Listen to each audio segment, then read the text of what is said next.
The day Lavinia Bristol rode into Redemption Creek with nothing but a carpetbag, a loaded derringer, and a heart full of quiet desperation. The sky above the Arizona Territory was the color of a bruise healing at its edges, and every man on the main street stopped what he was doing to watch her pass. It was the spring of 1878, and Redemption Creek was the kind of town that had grown up too fast and not entirely honest, the way a lot of towns did in the territory back then. There was a general store, a saloon with a painted sign that had faded to near illegibility, a livery stable that smelled powerfully of its purpose, a church that needed a new roof, and a sheriff's office that had seen 3 different sheriffs in 4 years, none of them particularly good at the job. The streets were packed dirt that turned to red mud after rain and cracked like old pottery in the dry heat. It was the kind of place that asked no questions of newcomers, which was exactly why Lavinia had come. She was 24 years old. With dark chestnut hair, she kept pinned severely at the back of her neck and eyes that were a complicated shade of gray-green, the color of sage after rain. She was slender but not fragile-looking, with the kind of posture that came from years of being told that a woman's back must always be straight, and there was something in the set of her jaw that discouraged casual conversation from strangers. She had come from St. Louis, where she had spent the previous 2 years working as a schoolteacher in a church school, and before that from Tennessee, where she had grown up the eldest daughter of a reverend, with more conviction than common sense, and a mother who had died when Lavinia was 17, leaving her to raise her 2 younger sisters more or less alone. The reason she had left St. Louis was not something she discussed willingly.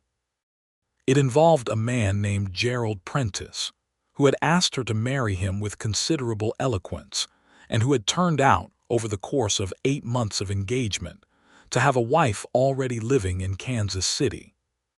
Lavinia had ended the engagement with a composure that impressed everyone who witnessed it, and then gone home and cried alone in her small rented room for 3 days. After that, she had packed her carpetbag, withdrawn her small savings from the bank, and taken the first train heading somewhere that Gerald Prentice would never think to look for her. Redemption Creek was at the end of a stagecoach line, which meant it was nearly as far from St. Louis as a woman could get without falling into the Pacific Ocean. She had seen a notice in a Tucson newspaper advertising for a schoolteacher willing to work in a frontier town, and she had answered it, and here she was. The man who had placed the advertisement was Ezra Hollis, who served as the town's unofficial mayor and ran the general store with his wife, Bet. He was a round, red-faced man of 50 with an air of constant mild anxiety, and he greeted Lavinia with visible relief when she walked through his door. "Miss Bristol," he said, shaking her hand with both of his, "you cannot possibly know what a blessing you are. We've been without a teacher since November, and the children have been running entirely wild, absolutely wild. My wife says another month of it and she'll lose her mind entirely." Lavinia assured him she was glad to be of use and asked to see the schoolhouse. It turned out to be a single room attached to the church, with a wood stove that needed a new flue pipe, a cracked window patched with oilcloth, and exactly 11 desks of varying sizes and states of repair. She looked at it for a long moment, then nodded and said it would do perfectly well. Bet Hollis, who had appeared beside her husband with the efficiency of a woman who was always exactly where she needed to be, gave Lavinia a sharp, assessing look, and then apparently decided she approved of what she saw. "You'll take meals with us until you're properly settled," Bet said firmly, in the tone of a woman who was not accustomed to being argued with. "We have a spare room above the store. It's nothing fine, but it's clean and quiet, and you'll have a key to the door." Lavinia, who had been genuinely uncertain where she was going to sleep, accepted this with a gratitude she was careful to express without excessive sentimentality, since she could already see that Bet Hollis was not a woman who would respect sentimentality. She spent her first evening in Redemption Creek sitting in the small room above the general store, listening to the sounds of the town settling into night, the distant noise from the saloon, the occasional bark of a dog, the wind coming down off the high desert and pushing at the window. She wrote a letter to her sister Clara in St. Louis, saying that she had arrived safely and that the town seemed decent enough and that she was already feeling better, which was approximately half true. She did not meet Nelson Barker until her third day in town, and the meeting was not, by any conventional measure, a romantic beginning. She had gone to the livery stable to arrange for the boarding of a horse she had acquired in Tucson, a steady bay mare she had named Thistle for her tendency to stop and investigate roadside plants. The livery was operated by a weathered old man named Coot who smelled of pipe tobacco and horse liniment, and it was Coot who told her, in the manner of a man conveying information of great local significance, that the horse in the inn stall belonged to Nelson Barker, who was the best cattle rancher in the territory and also the most contrary man alive. Contrary how? Lavinia asked, because she was curious by nature, and because she had learned that the best way to understand a new place was to ask questions of people who liked to talk. Contrary in the way of a man who says what he thinks without particular regard for whether anybody wants to hear it, Coot said with what seemed to be equal measures of admiration and complaint, which in this territory could be called honest, but that depends on what he's saying and to who. She was still absorbing this information when the man himself walked in, and she registered him in the way you register something that demands your full attention whether you've invited it to or not. He was tall, considerably over 6 feet, with the kind of build that came from actual physical labor rather than any deliberate effort at appearance. He had dark brown hair that needed cutting and a jaw that was shadowed with several days' growth of beard that he apparently had not gotten around to addressing, and he was wearing a working rancher's clothes, a faded blue shirt, dark trousers, dusty boots, a battered hat that had been through considerable weather. He was perhaps 28 or 29, though the sun had put some years on his face, and he was the kind of man that a woman who had been badly used by a charming and elegant man in a good suit might find herself noticing with a distinct combination of interest and wariness. He did not notice her immediately, which she found oddly refreshing. He went directly to Coot and began a conversation about his horse's right foreleg and whether the swelling had gone down, and it was only when Coot gestured in her direction and said, "This here is the new schoolteacher, Miss Bristol," that he turned and looked at her. He looked at her for a moment without speaking, with eyes that were an unusual dark amber color, the color of whiskey held up to light, and then he removed his hat, which was a courtesy she had not entirely expected, and said, "Nelson Barker, welcome to Redemption Creek, Miss Bristol." "Thank you," she said, with the careful politeness she applied to all new acquaintances. "I understand you are a rancher." "I am," he said. "And you're brave, or you don't have any idea what you've signed on for." She raised her eyebrows. "Could you be more specific?" 11 children between the ages of 6 and 14, most of them the offspring of men who believe that formal education is a luxury their children can do without, a schoolroom that lets in the cold at 3 different points, and a town that will run you ragged with expectations and then forget to pay you for 2 months running, he said, entirely without inflection, as though he were reciting a list of facts about the weather. She stared at him. "Coot did mention you were contrary." Something shifted in his expression, not quite a smile, but something adjacent to it.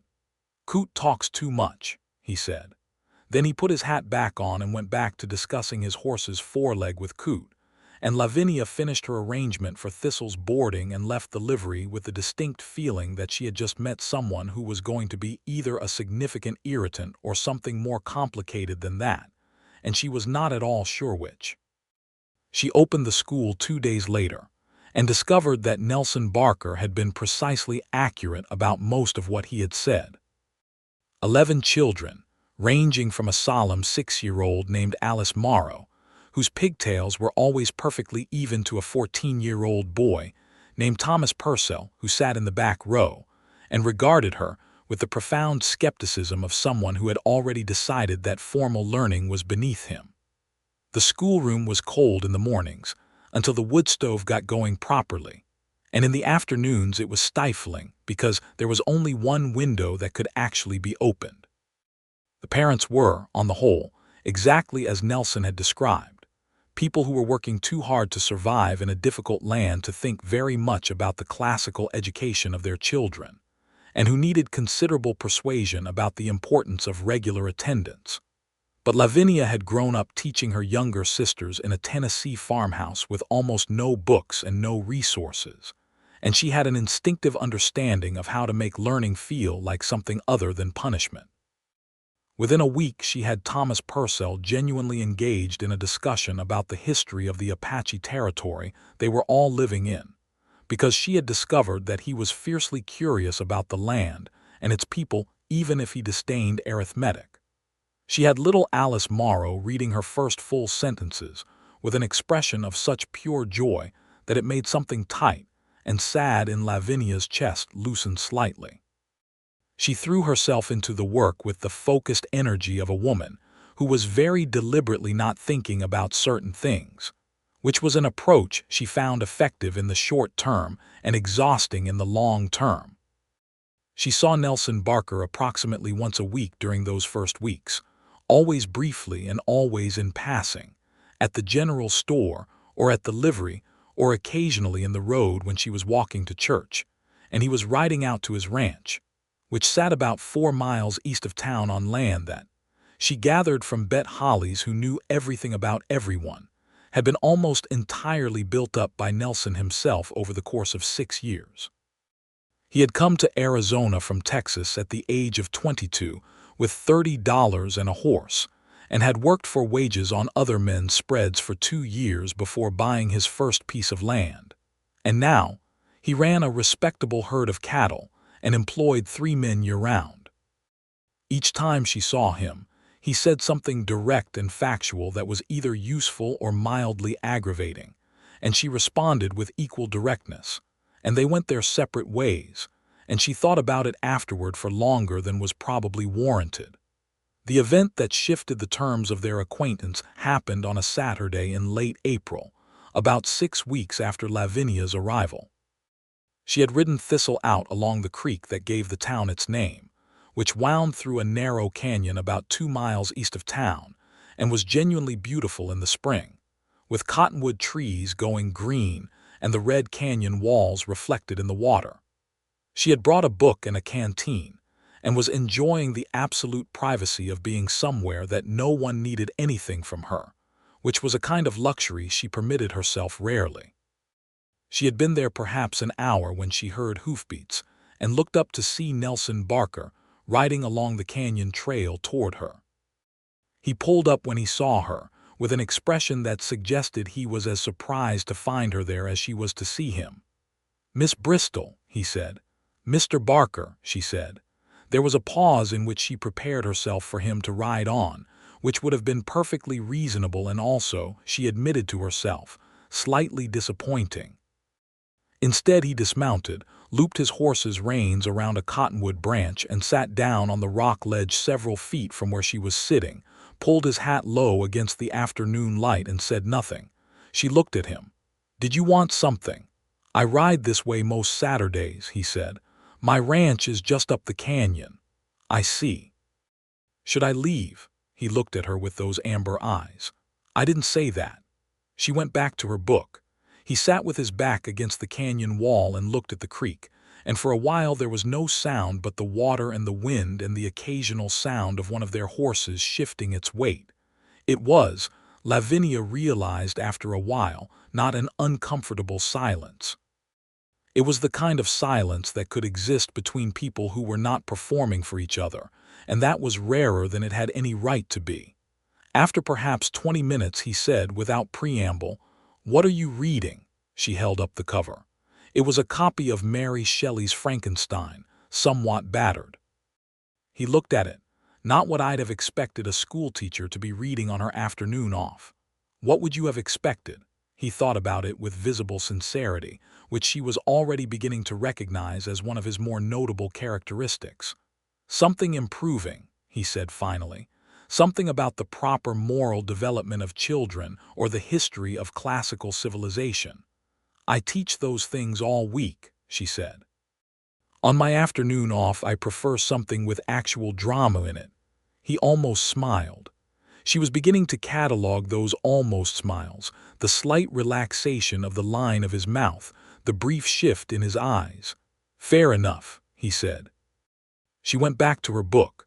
He sat with his canyon wall, and at some point the light shifted to the long gold of late afternoon, and she realized she needed to get back to town before dark, and she stood up and gathered her things and said, "Same time next Saturday, Mr. Barker." It came out without planning, and she was immediately somewhat surprised at herself.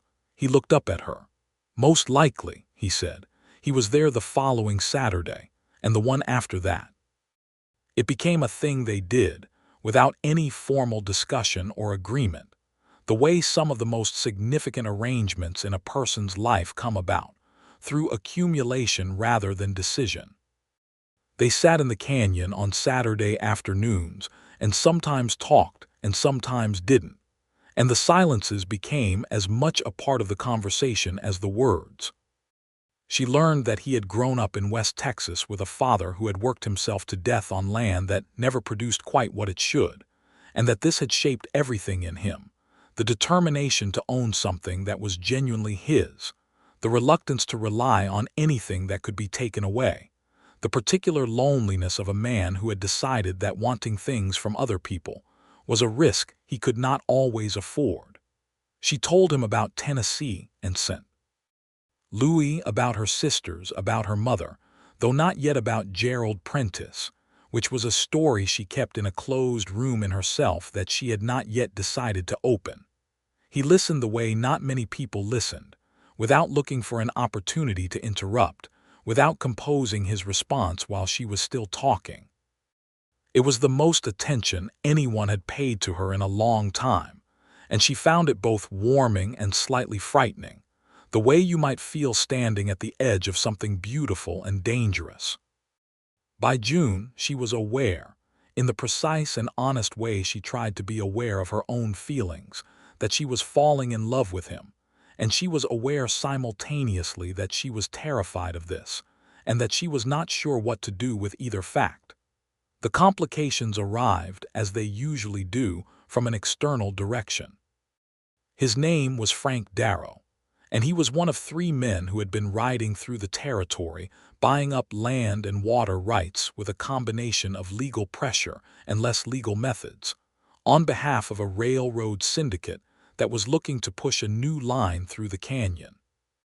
Lavinia heard about this from Bet Holly's in late June, and she heard it with the particular attention of a woman who has been paying very close attention to a man who owns land in the canyon.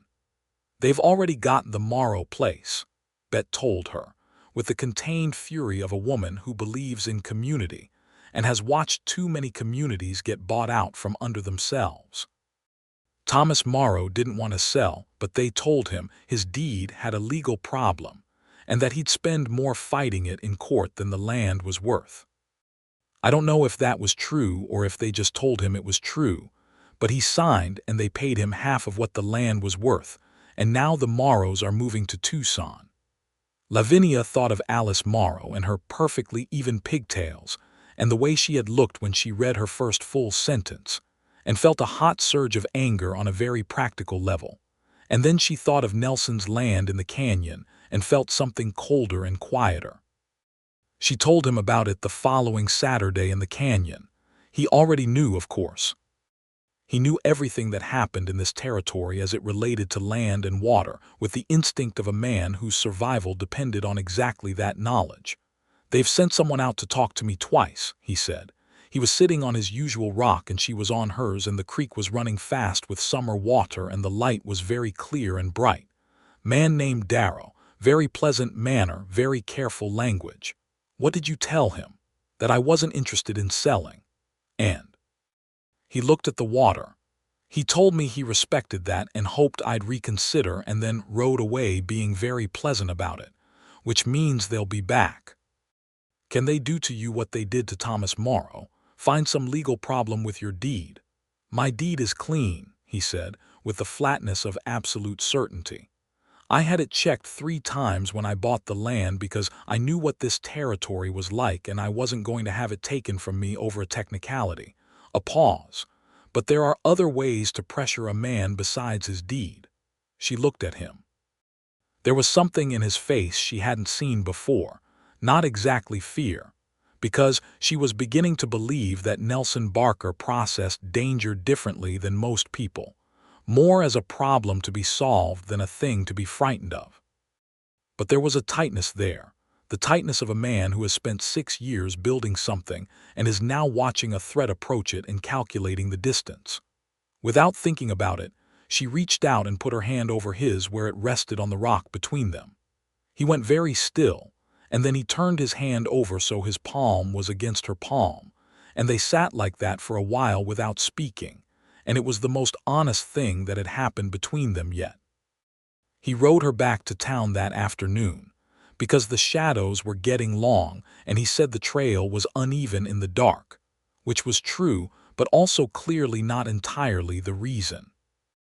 They rode side by side on the wide part of the trail and she was acutely aware of him beside her, the particular way he sat a horse, easy and economical and completely at home in the way that some people are only at home in motion. At the edge of town he said, "Thank you for telling me about Morrow." "You already knew," she said. "I knew the facts," he said. "The way you told it was different." He looked at her in the last of the evening light, with that direct amber gaze that always made her feel like she was being read more clearly than she entirely intended. "Are you all right, Lavinia?" It was the first time he had used her given name, and it was so quiet and so without ceremony that she almost missed it. Almost. "I'm all right," she said. And then, because she was an honest woman and had decided after Gerald Prentice that she would not be anything but honest again, "I'm glad you're here." He held her gaze for a moment that was several seconds longer than a casual moment. "So am I," he said. She rode back to the Holly store and put Thistle up and went upstairs to her room and sat on the edge of her bed in the dark for a while, with her hand resting in her lap, the hand that had been in his, and she was not entirely composed about it, and she did not try to be. July came in hot and dry and full of the kind of tension that a summer in the Arizona territory generates, the worry about water for cattle, the heat that built up in the afternoon, until even the air felt reluctant to move.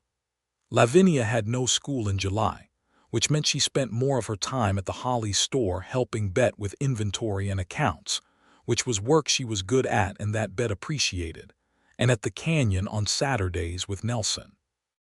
Their conversations had changed in the way that conversations change when two people have touched hands and not pretended it didn't mean anything. They were somewhat more careful with each other, which paradoxically made them more honest, because carefulness in that context is a form of respect. He started telling her things about his ranch that went beyond the practical, about what the land looked like in different lights at different times of year, about the way the canyon sounded after rain, about a stand of old cottonwoods near his house that must have been there for 100 years, and that he felt a specific and inarticulate tenderness about. She started telling him about her mother, about Tennessee, about the specific texture of her childhood, which had been difficult in ways that she had had to work hard not to be embittered by. She told him about Gerald Prentice one afternoon in mid-July, sitting on their rocks by the creek, without entirely meaning to, and then not regretting it. She told it flatly and accurately without self-pity, and he listened without interrupting, which was what she had needed, and when she was done he was quiet for a moment and then said, "He was a fool." "He was a liar," she said, "which is worse." "It is worse," he agreed, with the absolute directness that she had long since stopped finding surprising and now found quietly essential to her daily functioning in the way that clear water is essential. "You deserved better." "I know," she said. "I knew it even then. I was just angry for a while." "That seems about right," he said. She looked at him. The afternoon was very still and bright, and somewhere upstream a bird was making a repetitive sound. "Nelson," she said, and the sound of his name in her voice made something shift in his face. "I should tell you that I am not afraid of caring about someone. I was for a while after Gerald, but I have decided not to let it make me afraid. He looked at her for a long, steady moment. Lavinia, he said, with a gravity and simplicity that she felt all the way through her, I think you know what I feel. I think I do, she said. I would still like to hear it. He was quiet for a moment, and she could see him working through the architecture of honesty, because he was a man who did not say things carelessly, and this particular thing required more care than most. I have not wanted anything for myself in a long time, he said. I've wanted the ranch to work. I've wanted to build something that would last. But wanting something for myself, something that had nothing to do with land or cattle or survival, that has been a thing I kept away from because I did not see the point in wanting what I might not be able to have. He paused. You have changed that. She felt the warmth of it move through her like sunlight through water. That is a very serious thing to say, she said, not critically but with full attention. I know it, he said. I wouldn't say it if I didn't mean it. She believed him absolutely, which was not a thing she had been able to say about anyone in a very long time.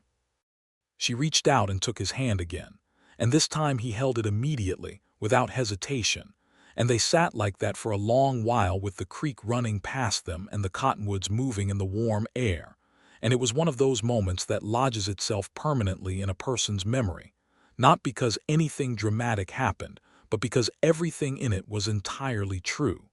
The trouble with Frank Darrow escalated in August. It started with Nelson's fence line. Someone cut it on the east side of his property, the side that bordered the canyon access trail, and 3 days later 2 of his cattle were found wandering several miles away. And a week after that, one of his 3 hands, a steady man named Ray Cortez, came to him and said that someone had approached him in town and offered him considerably more than his current wages to quit and go to work for the railroad syndicate's local operation. Ray said he'd told them what to do with their offer, but the point was clear. Nelson told Lavinia about it on a Saturday, and she listened and then said, "They are trying to make it more difficult and expensive to run the ranch so that you'll decide selling is easier." "That's exactly right," he said. "What are you going to do?" "Not sell," he said immediately. "That part isn't going to change, but I need to think about the rest." She thought about it for several days after that, and on a Tuesday evening she went to see Ezra Hollies, who, as the closest thing the town had to official leadership, had certain connections and access to legal resources in Tucson that ordinary citizens didn't. She sat across from Ezra in the back room of the general store and explained the situation with the clarity and precision of a woman who has spent years teaching complex subjects to people who needed them made comprehensible. She told him about the fence cutting and the approach to Ray Cortez and the pressure on Thomas Morrow and the broader pattern of what the syndicate was doing. Ezra, who had clearly known some of this already but hadn't seen it assembled into a complete picture, listened with increasing discomfort. "The thing is, Lavinia," he said, "the railroad brings money and trade and connection, and a lot of people in this town could use those things." "And the thing is, Ezra," she said, with the careful firmness of a woman who is being diplomatic but has limits, "some of those people also have land, and if the syndicate treats them the way it's treated Thomas Morrow and the way it's trying to treat Nelson Barker, they won't see any of that money and their land will be gone. The question is whether the terms of this railroad's arrival are going to be set by the town or by Frank Darrow." Ezra looked at her for a long moment. Then he said, "I'll write to the Territorial Land Office." She was not done. She also drafted, over the following week, a letter to a newspaper in Tucson that ran reporting on territorial land issues, describing the pattern of what the syndicate was doing in specific and documented terms. She did not sign it with her own name, because she was practical about the limits of what was appropriate for a schoolteacher in 1878 to put her name to publicly, but she made sure the facts were accurate and the account was clear. Bet Hollies, who had been following all of this with sharp attention, helped her get it to someone who could deliver it to the paper. Nelson found out what she had done about 2 weeks later when Ezra mentioned it to him. He rode to town on a Wednesday, which was not his usual day, and found her in the schoolroom, which she used for her own reading and preparation even when school was not in session. She heard his horse and then his boots on the wooden step, and then he was in the doorway, and she looked up from her papers and saw something in his face that she had not seen before. "Ezra told me," he said. She waited. "About the letter to the land office," he said, "and Bet told me about the paper." She set her pencil down. "I should have told you what I was doing. I made a decision about your situation without your knowledge, and I apologize for that." He crossed the room and stood in front of her desk and looked down at her with that amber gaze, and what she saw in it was not what she had expected. She had half expected irritation, because he was a man who liked to manage his own affairs, and this was unmistakably her managing them on his behalf without permission. What she saw instead was something rower and quieter than that. "Nobody has done anything like that for me," he said, "since my mother died." She was very still. "I'm not angry," he said. "I want you to know that I'm not angry at all." He stopped, started again. "I have been thinking for a while now about what I want to say to you and the right way to say it, and I keep deciding it isn't the right time or the right circumstances, and I think I have been using that as an excuse to avoid the risk." "Nelson," she said softly. "I would like to court you properly," he said, with a directness so absolute it was almost formal, "if that's something you want. I would like for everyone in this town to know that I'm intending to court you, and I would like for you to know that my intentions are entirely serious and honest, and that I understand if you need more time or if the answer is no." She stood up from behind the desk, which put her closer to him, and she looked up at him and said, "My answer is not no." He let out a breath that was quiet but unmistakable. "All right," he said. "I would very much like to be courted by you, Nelson Barker," she said, and something in her voice that had been carefully composed for approximately 2 years now was finally, quietly, setting itself down. "Properly and in full view of everyone in this town, because I am done with anything that is not entirely above board and honest." He reached out and touched her face then, just his hand curved against her cheek, with a gentleness that was almost startling in a man of his physical presence. And she put her hand over his, the same gesture she had made on the rock by the creek, and they stood like that in the schoolroom in the afternoon light, and it was the simplest and most certain thing she had felt in years. The courtship, once it began, was extremely visible to everyone in Redemption Creek, which was partly because Lavinia had meant what she said about doing things above board, and partly because Bet Hollies made absolutely sure of it. Bet's approach to the situation was one of the most vigorous enthusiasms Lavinia had ever witnessed from a practical woman, and she organized it with the efficiency of a military campaign. Nelson was invited to Sunday dinner at the Hollies' house, which was a significant social event, and then to a town gathering in late August that Bet and Ezra hosted partly as a social occasion, and partly, Lavinia suspected, as a way of establishing in the collective mind of Redemption Creek that Nelson Barker was courting Lavinia Bristol, and this was a settled and respectable fact. It worked. The town, which had been watching both of them with interest since approximately Lavinia's second week in residence, adjusted its understanding of their situation with the comfortable speed of a community that likes to see its members happily paired off. The children at school were extraordinarily interested in this development, particularly Thomas Purcell, who had apparently decided that Nelson Barker was respectable enough for Miss Bristol, and communicated this approval through the medium of nodding at Nelson whenever he saw him, which Nelson received with perfect gravity. The evenings when Nelson came to town for dinner at the Hollies' house, or when they walked together along the main street in the cool of the evening, or sat on the porch of the store talking until the dark got deep, were for Lavinia the accumulation of something she had not known she was waiting for.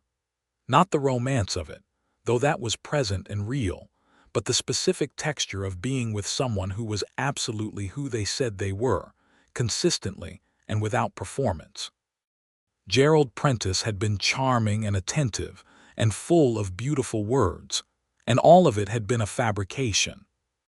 Nelson Barker was frequently blunt, occasionally maddening in his stubbornness, given to long silences that less attentive people might have found cold, and every single thing about him was precisely as it appeared.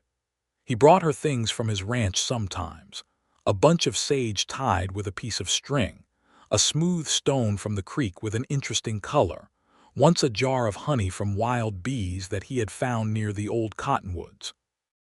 None of it was particularly costly or elaborate, but it was all considered, all specific to something she had mentioned or shown interest in, and she loved it in a way she could not entirely explain to anyone who had not spent time with a man who paid real attention. She rode out to his ranch for the first time in early September, accompanying him after the Sunday dinner at the Hollies' house, with Bet's conspicuous and cheerful blessing. The ranch was 4 miles east and up the canyon, and as the trail climbed into the red rock and cottonwoods, the land opened up into something she had not expected: a wide sweep of grassland cupped between canyon walls, with the creek running through the middle of it, and the house sitting on a slight rise with a view that went for considerable distance in every direction. The house itself was modest, built of adobe and timber, with a wide porch and a kitchen garden that was somewhat in need of attention, but the bones of it were solid, and the land around it was exactly as he had described it, beautiful in a way that was entirely its own. She stood on his porch in the September afternoon and looked out over his land and felt something settle in her chest. "This is what you built," she said. "Over 6 years," he said beside her. "You must love it very much." "I do," he said, and then, with the quiet directness that she had come to understand was his most natural mode of speech, "I love it more with you in it." She turned to look at him and found him already looking at her, steady and certain, and she said, "Nelson," in a voice that was softer than she usually allowed herself, and he took her hand and held it, and they stood looking at his land together, and she thought, with a clarity that surprised her by its completeness, that she wanted to stay here. Not just for the afternoon, not just in Redemption Creek, here in this specific place on this specific land with this specific man. She wanted to stay. She did not say all of that out loud on that particular afternoon, because it was too large a thing to say all at once, and because she was still enough her own woman to want to be sure and to let it be sure before she named it. But she knew it. The issue with Frank Darrow came to a head in October, and it was resolved in a way that was less dramatic than it might have been and more effective than anyone had expected, which was largely due to the combination of Ezra's letter to the Territorial Land Office, Lavinia's article in the Tucson paper, and the fact that Thomas Morrow had, after talking with Ezra, engaged a lawyer in Tucson to look at the deed problem the syndicate had told him about. And the lawyer had determined that the problem did not actually exist, and that Thomas Morrow had been lied to in order to compel a sale. This was not the kind of information the Territorial Land Office could ignore, particularly with a newspaper running the story in Tucson, where it would reach the kind of readers who had the political weight to ask questions. Frank Darrow appeared in Redemption Creek one last time in late October, this time to speak with Nelson, and the conversation apparently involved considerably less pleasantness than the previous ones. 2 days later, it became known that the railroad syndicate had changed the proposed route of its new line, avoiding the Redemption Creek Canyon in favor of a different path through the territory. The land was safe. Nelson came to find Lavinia the day he heard, and she was at the school preparing the room for the autumn session, which was about to start again, and he walked in with a look on his face that she had not seen before, something open and unburdened, and he said simply, "They've changed the route." She stood up and looked at him and felt such a pure rush of relief and happiness on his behalf that her eyes went bright with it. And she said, "Nelson," and he crossed the room in 2 strides, and she went into his arms as though she had been doing it forever, and he held her with a solidity and warmth that was exactly as she had imagined it in the abstract, and entirely better in the reality. and she pressed her face against his chest and felt the tension she had been carrying for the past 3 months leave her body. "Thank you," he said against her hair, "for what you did, all of it. You built it," she said. "It should stay yours." He drew back enough to look at her face, and then he kissed her, which was the first time he had kissed her. And it was very direct and very warm and very exactly right. And she kissed him back with the whole of herself, without reservation, because she had decided in that schoolroom doorway in August that she was done with reservation. And she had been waiting for this with the patient intensity of someone who knows something is coming and refuses to pretend otherwise. When they drew apart, he kept his hands on her face and looked at her and said, "Lavinia, I want to ask you something, and I want you to tell me honestly if the timing is wrong or if I've misjudged things." "You have not misjudged things," she said, "but ask. Will you marry me," he said, "and come and live on that land with me and help me build something that lasts longer than either of us?" She put her hands over his where they cradled her face and looked at him steadily, at those amber eyes that had been direct and honest with her from the first day, and said, "Yes, Nelson Barker, I will absolutely marry you."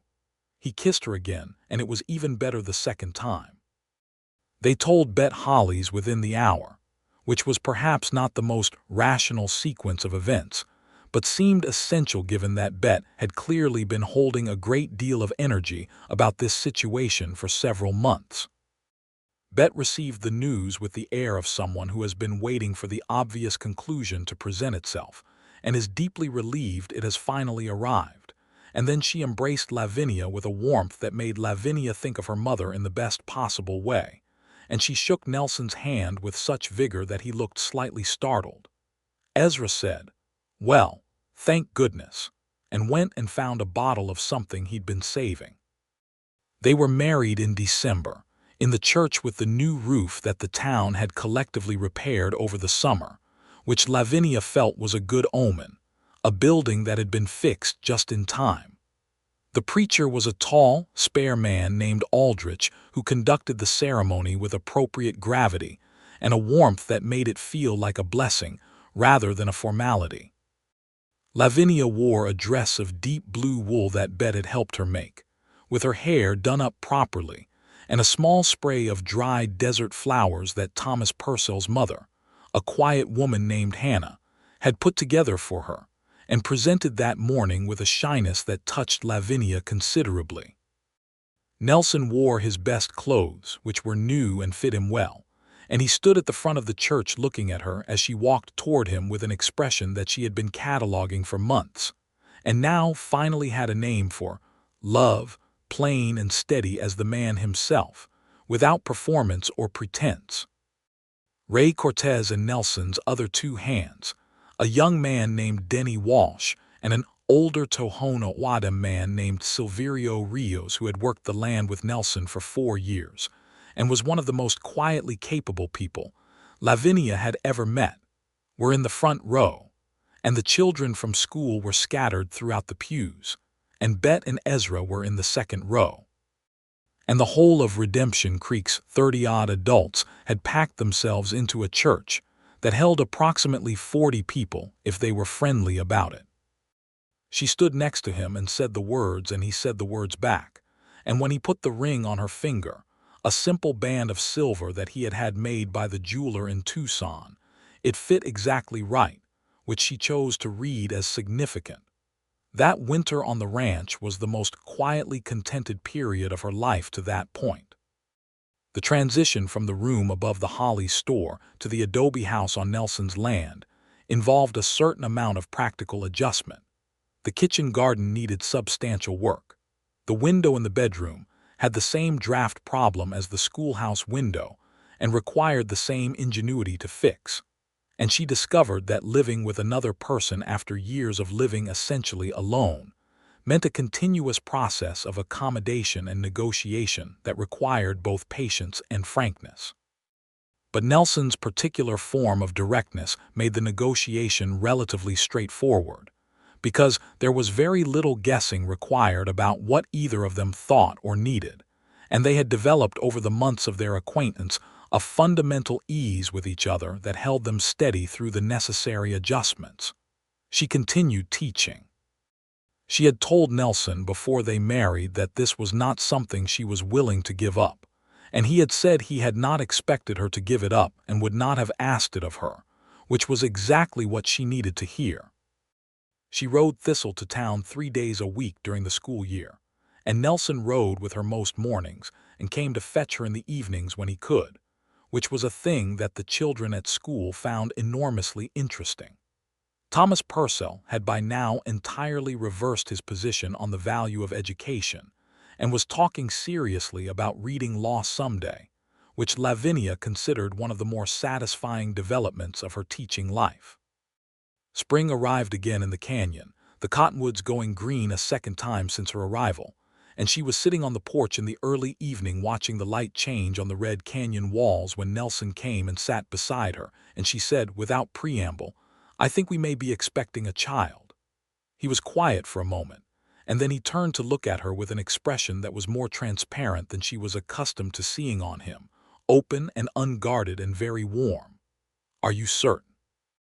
"Not entirely," she said, "but fairly certain." He took her hand the same way he always had, palm to palm, and held it. "How do you feel?" He asked, which was the first thing he asked and which was, she thought, exactly him. "Glad," she said. "A little frightened, mostly glad." "Same," he said. She leaned against his shoulder, and they sat on the porch of the house he had built on the land he had kept, and she thought about the specific distance between St. Louis and here, not just in miles, but in the way a person travels from one version of themselves to another when they stop being afraid of the right things and start being afraid of the right things, which is a different category entirely.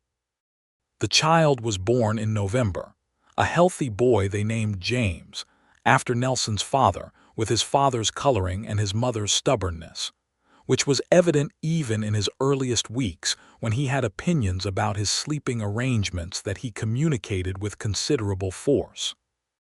Nelson was not a man who demonstrated his feelings with a great deal of external expressiveness in general, but his relationship with his son was immediately and visibly one of the most important things in his life, and he was the kind of father who was present and patient and genuinely interested in another person from the very beginning, which was what Lavinia had known he would be without ever having needed to ask.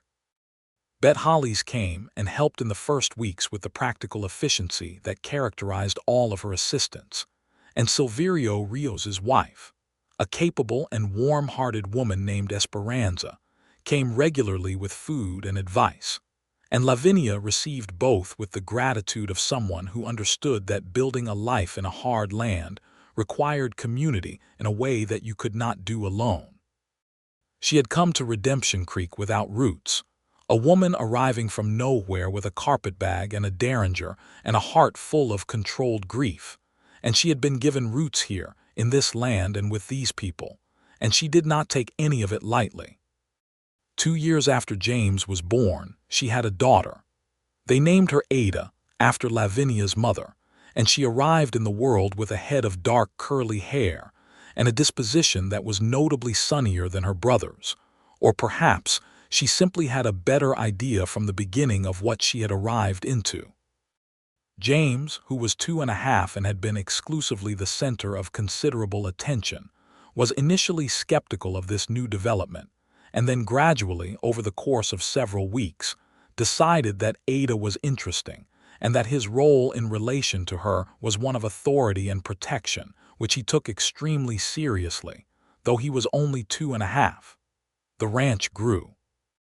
Nelson added to his herd and improved his fencing, and built a second structure on the property to use as a proper barn, which meant Silverio and Ray Cortez had better shelter for the horses and equipment.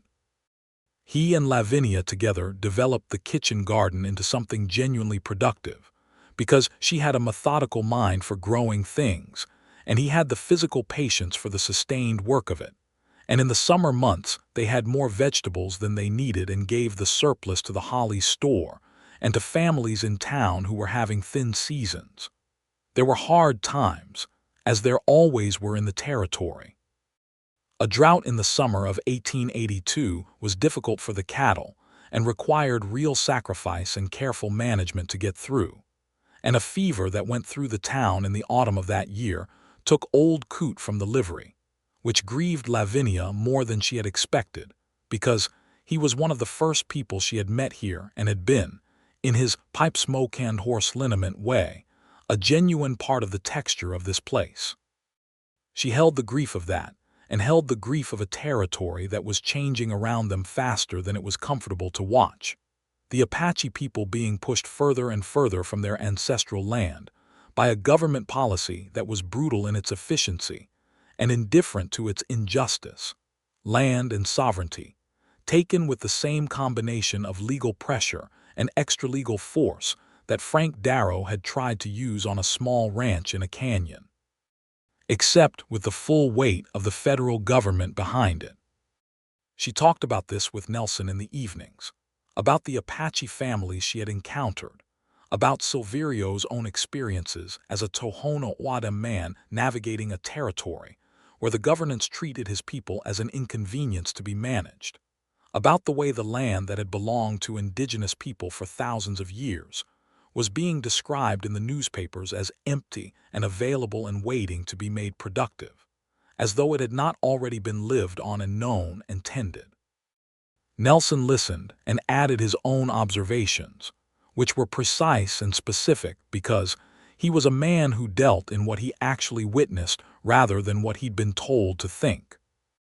He had his own particular kind of respect for the land and the people who had understood it longest. "We are benefiting from something that was done unjustly," she said one evening, meaning their land, meaning all of it.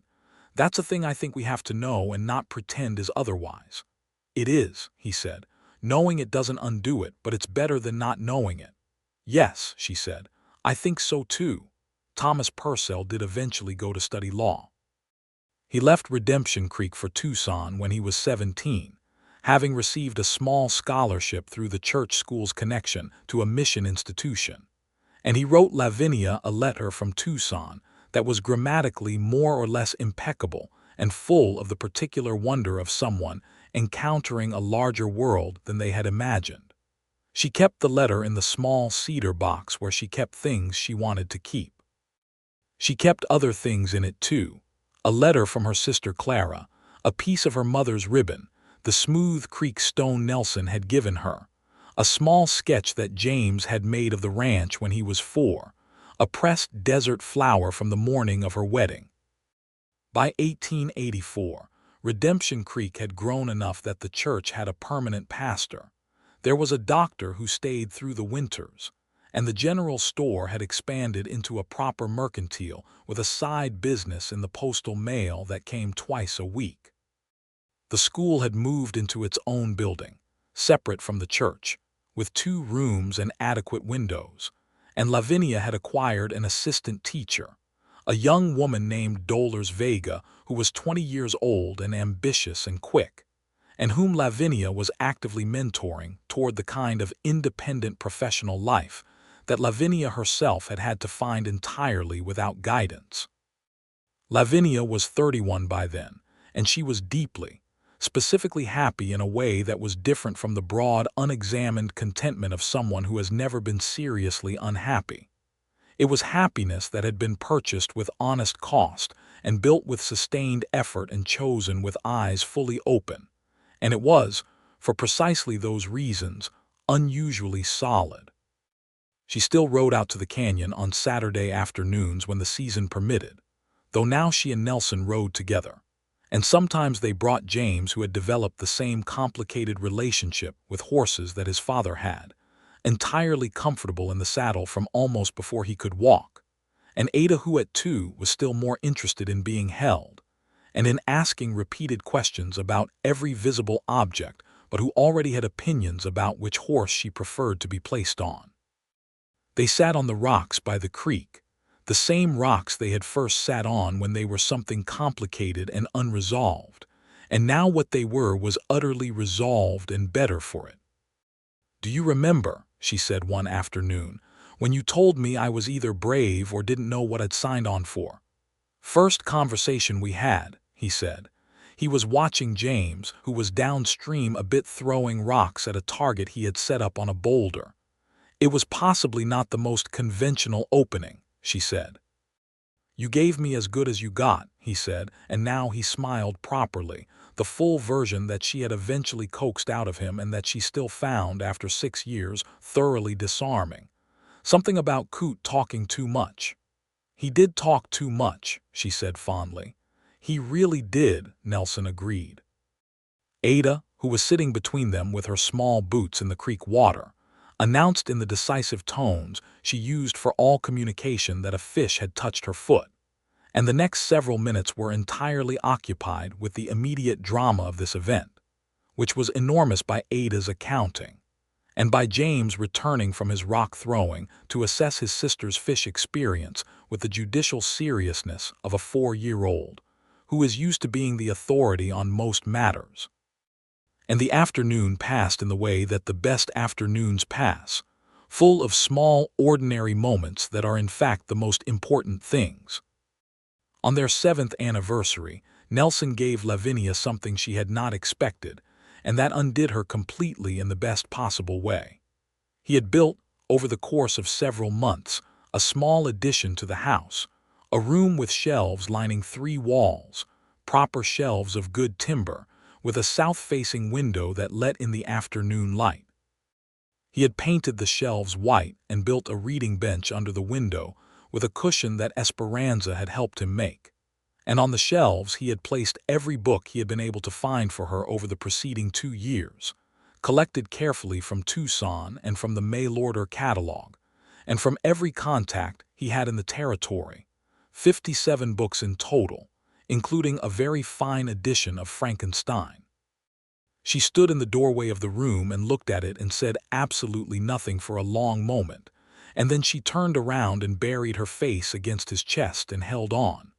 "Nelson Barker," she said, somewhat muffled by his shirt, "you are the best man I have ever known." He held her with both arms, solid and steady and entirely himself. "That's a high standard," he said. "It's an accurate one," she said. She felt him press his lips to the top of her head, which was a particular private gesture of his that she had adored from the first time he had done it, and continued to adore without diminishment. And she stood in the doorway of the room he had built her, and thought about a woman arriving in a bruise-colored sunset with a carpetbag and a derringer, and a heart that was closed down tight against further disappointment. And the distance between that woman and this one was measurable in years, but more accurately measurable in everything that had happened in them. In a canyon, and a schoolroom, and a porch, and a kitchen garden, and 2 children, and 6 years of honest speech and steady hands, and the specific daily work of loving someone who is genuinely who they are. The following spring, Lavinia discovered she was expecting again, and in the autumn of 1885, a second son arrived. They named him Henry, for no particular reason except that it suited him, and he arrived with red in his hair that nobody could account for and a serenity that was remarkable in a newborn. James, who was 6 by then, received his new brother with the solemn responsibility of an eldest child, and went about explaining the world to Henry in the detailed and slightly inaccurate way that 6-year-olds explain things. Ada, who was 4, immediately claimed Henry as primarily her own, and contested any suggestion to the contrary. Nelson watched his 3 children with an expression that Lavinia had come to understand was his version of emotional overflow, that contained intense stillness that meant he was feeling too much for his face to fully process, and so he became very quiet and very present and simply looked at the thing he was feeling. She put her hand against his back one evening when he was standing in the doorway of the children's room watching all 3 of them sleep. James sprawled with total commitment across his bed, Ada curled small and precise under her quilt, Henry in his cradle, making the small sounds of healthy infant sleep. She put her hand flat against his back and he put his hand over hers, the same gesture they had returned to 100 times in the years since the first time on a rock by the creek, palm to palm, the simplest available statement of presence and belonging. "Look what we built," she said quietly. He turned his head and looked at her in the dim light and said, "Look what we built," back at her, with everything in his voice that he didn't always have the words for. And she leaned against him, and they stood together in the hallway of the house on the land that he had built and kept, and that she had come to understand was also hers in every sense that mattered. Built up out of 6 years of Saturday afternoons, and honest arguments and shared labor, and a love that had started in silence and grown into something large and permanent, as the canyon walls outside. The next morning she made breakfast in the kitchen while Henry slept, and James and Ada were allegedly getting dressed, but were audibly engaged in some kind of negotiation that required both of them to speak at once. And Nelson came in from the early chores smelling of horses and morning air, and poured himself coffee, and stood by the window looking out at his land in the first light, the grassland and the cottonwoods and the creek catching the early sun, and she looked at the back of him. At the familiar shape of him, the man who had told her she was either brave or didn't know what she'd signed on for, and she thought that she had been both, actually. She had been brave enough to come, and she had not known at all what she was signing on for, and that it was the best possible thing she had not known. He turned from the window and looked at her and said, "What are you smiling at?" "Nothing in particular," she said. "Everything." He looked at her for a moment with those amber eyes, and then he crossed the kitchen and kissed her in the way he had kissed her the first time in the schoolroom in October, direct and warm and exactly right. And she kissed him back with the whole of herself, which she always did and always would. Outside the window, the canyon was full of morning light. The cottonwoods were going gold with the turning season. The creek ran clear and steady over its stones, and the land that had been fought for and kept and built upon over 10 years spread out in every direction as far as the eye could follow, solid and beautiful and entirely theirs. James appeared in the kitchen doorway at this point and observed his parents with 6-year-old judgment and said, "You're kissing again," in a tone of mild resignation. "We live here," Nelson told him, "and we do what we like." James considered this and then apparently found it reasonable, because he went to the table and sat down and announced he was hungry, and Ada came in behind him and climbed into her chair without being asked, and Henry made a sound from the cradle in the other room indicating that he too was ready to engage with the morning, and Lavinia went to get breakfast on the table with Nelson beside her. And the morning filled up with all the noise and warmth and particular glory of an ordinary day in a life that was, by every measure that had ever mattered to her, completely and unmistakably right. She had ridden into Redemption Creek on a day when the sky was the color of a bruise healing, with a carpetbag and a derringer and a heart wrapped tight against further disappointment. And she had found here, in the red rock country of the Arizona Territory, in the spring of 1878, the thing that she had not entirely admitted she was looking for, not the absence of difficulty or the end of loss, but something more durable and more specific.